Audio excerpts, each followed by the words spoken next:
Hello student, कैसे हो आप सब लोग। तो आपके लिए एक इंपॉर्टेंट अपडेट है। जो बच्चे बहुत बेसब्री से इंतजार कर रहे हैं CUET UG 2025 के एप्लीकेशन फॉर्म का, तो उनके लिए अपडेट है। यहाँ पे देखो CUET UG 2025 का जो पोर्टल है उसको यहाँ पे लॉन्च कर दिया गया है। ठीक है, जितनी भी आपकी नोटिफिकेशंस है ना, जितने भी आपके पब्लिक नोटिफिकेशंस है ना, न्यूज़ है, इवेंट है, वो सारे आपको इस पोर्टल पे मिलेंगे। ओके, अभी तक एप्लीकेशन फॉर्म का यहाँ पे अपडेट नहीं आया है, लेकिन आपके एप्लीकेशन फॉर्म को रिलीज होने में अब बहुत कम टाइम है। यानी कि आज भी रिलीज हो सकता है, कल भी रिलीज हो सकता है, 27 तारीख के बाद भी रिलीज हो सकता है। ठीक है, बस आपको वेट करना है। जैसी फॉर्म आपका रिलीज होगा CUET UG का, मैं आपको अपडेट कर दूंगा। आप बस चैनल को सब्सक्राइब करके रखना ताकि नोटिफिकेशन आप तक पहुंच जाए। ओके, देन यहाँ पे देखो, जिन बच्चों को बहुत सारा डाउट होता है कि कौन कौन सी यूनिवर्सिटी इसमें पार्टिसिपेट करती हैं, कौन कौन सी यूनिवर्सिटी में कौन कौन से कोर्स अवेलेबल हैं, तो आप इनकी ऑफिशियल वेबसाइट पे आके, इस वेबसाइट का जो लिंक है आपको डिस्क्रिप्शन में भी मिल जाएगा। ओके, जब आप आ जाओगे वेबसाइट पे, आपको यहाँ पे दिख जाएगा यूनिवर्सिटीज। ठीक है, यूनिवर्सिटी का सेक्शन दिख जाएगा। आपको सिंपली क्या करना है कि इस पे क्लिक करना है।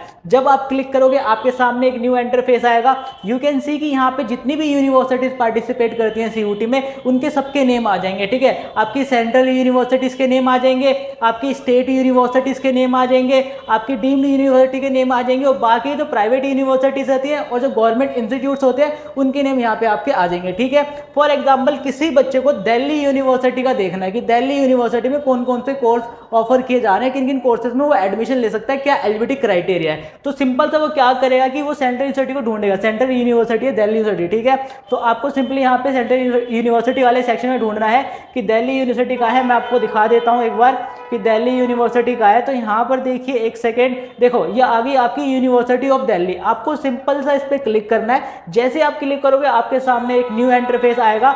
न्यू इंटरफेस में आपको दिख जाएगा कोर्सेज। ठीक है, यहाँ पे आपको कोर्सेज दिख जाएंगे। ठीक है, लाइन से। फॉर एग्जांपल किसी बच्चों को बीकॉम करना है दिल्ली यूनिवर्सिटी से। ओके, तो CUET में देखो क्या बोल रहे हैं कि CUET में आपको एक लैंग्वेज का एग्जाम देना है और एनी 3 डोमेन सब्जेक्ट जो आपके होते हैं, जो आपने क्लास 12 में पढ़े हैं सब्जेक्ट, वो वाले सब्जेक्ट का एग्जाम देना है।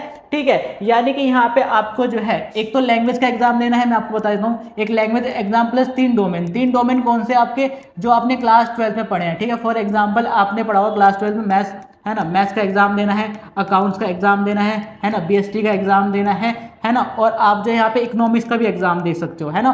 टोटल आप जो यहाँ पे 5 सब्जेक्ट का एग्जाम दे सकते हो।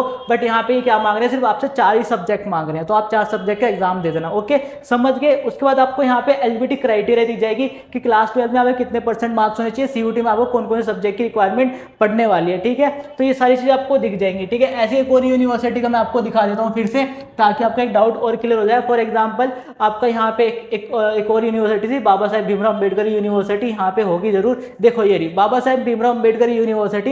फॉर एग्जांपल किसी बच्चे को BBA करना है ना, तो BBA कोर्स भी ऑफर करता है बाबा साहेब भीमराव अम्बेडकर यूनिवर्सिटी। मैं आपको दिखा देता हूँ BBA के लिए, एक सेकंड। BTech भी कोर्स आपको ऑफर करता है, यानी कि आप CUET के थ्रू BTech के कोर्सेज में भी एडमिशन ले सकते हो। ओके, देन उसके बाद यहाँ पे मैं एक बार BBA का दिखा देता हूँ आपको। फॉर एग्जाम्पल आपको BBA करना है, एक सेकेंड। देखो, जिन बच्चों को BBA करना है ना, BBA करना है, तो BBA में क्या कह रहे हैं कि भाई आपको जो है सेक्शन 1 से एक लैंग्वेज का एग्जाम देना है। लैंग्वेज आप कोई सा भी दे सकते हो, हिंदी, इंग्लिश, जो भी आपकी इच्छा हो। देन उसके बाद यहाँ पे आपको जो जनरल टेस्ट का एग्जाम देना है, यानी ये आपसे सिर्फ 2 ही सब्जेक्ट मांग रहे हैं CUET में, एक तो लैंग्वेज और एक जनरल टेस्ट। ओके, देन उसके बाद यहाँ पे आपको एलिजिबिलिटी क्राइटेरिया दिख जाएगी। एलिजिबिलिटी क्राइटेरिया क्या है आपकी, भाई 50% मार्क्स तो जनरल कैटेगरी वाले बच्चों के लिए, और जो रिजर्व कैटेगरी वाले यानी SC ST PW वाले, तो उनके यहाँ पे 40% मार्क्स क्लास 12 में होने चाहिए। तो ये सारी चीजें आपको यहाँ पे जाके मिल जाएंगी। ठीक है, तो आप जाइए, विजिट कीजिए, चेक कीजिए, और कोई डाउट वगैरह हो तो कमेंट कीजिए। ठीक है, और यही आपको बताना था। आई होप आपको ये वाली जो वीडियो है वो अच्छी लगी। अगर वीडियो अच्छी लगी तो वीडियो को लाइक करना, चैनल को सब्सक्राइब करना, और दोस्तों के साथ शेयर करना मत भूलना।